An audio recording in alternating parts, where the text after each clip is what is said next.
In the 1930s and 40s, Indianapolis's Indiana Avenue thrived with talent and music, filling the smoky clubs up and down the city's so-called Black Boulevard of entertainment.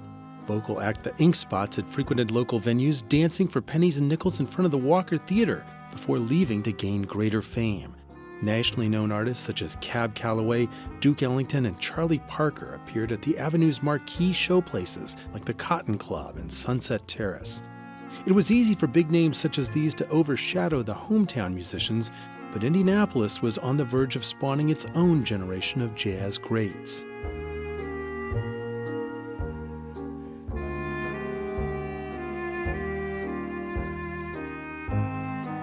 Trombonist Jj Johnson was the first such player to emerge, and like most other African-American youths in this era, he attended Crispus Attucks High School, an institution established in 1927 in order to segregate black students.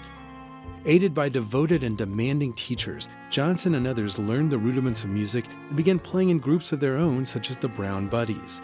After stints with two territory bands managed by the Ferguson Brothers Agency, Johnson got his big break sitting in with the visiting Benny Carter Orchestra one night at the Sunset Terrace in 1942. Still a teenager, he went out on the road with Carter's band and eventually became a bebop pioneer on his instrument. He was an inspiration to those who came after him, including fellow trombonists Slide Hampton and David Baker.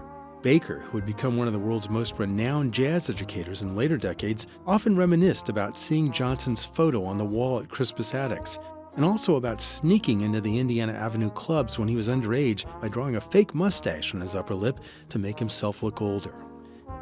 Even though legal problems began to plague Denver-Ferguson at the dawn of the 1950s, the Avenue was still thriving in those years. Another teenager would follow in the footsteps of Jj Johnson and David Baker, trumpeter Freddie Hubbard. Hubbard, unlike his predecessors, attended Arsenal Technical High School, but his enormous talent and technical acumen became quickly known throughout the Indianapolis jazz community. In the mid-1950s, he joined forces with fellow up-and-coming musicians Larry Ridley and James Spaulding to form the Jazz Contemporaries, an Art Blakey-influenced hard bop group that found a following along the Avenue. Hubbard left for New York City in 1958 and soon landed a recording contract with Blue Note Records. He also became an Art Blakey jazz messenger himself and earned the admiration of older jazz artists such as Miles Davis and Sonny Rollins.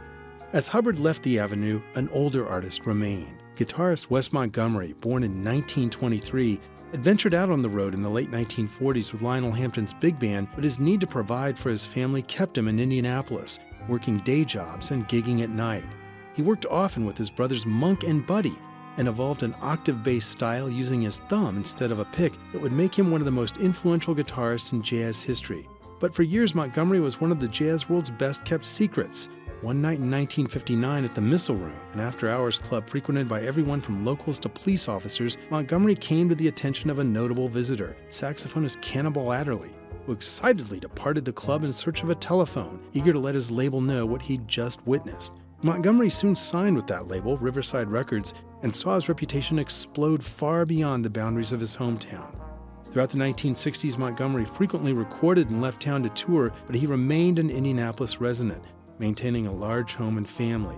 He was only 45 years old when he died of a heart attack in 1968.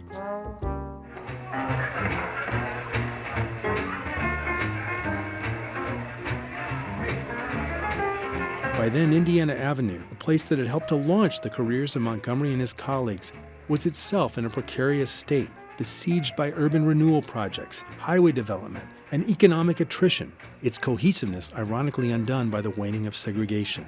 Notable musicians such as saxophonist Jimmy Coe, David Young, and Pookie Johnson could still be heard around town, but it would be a long time before their city recognized the immensity of what had happened on Indiana Avenue.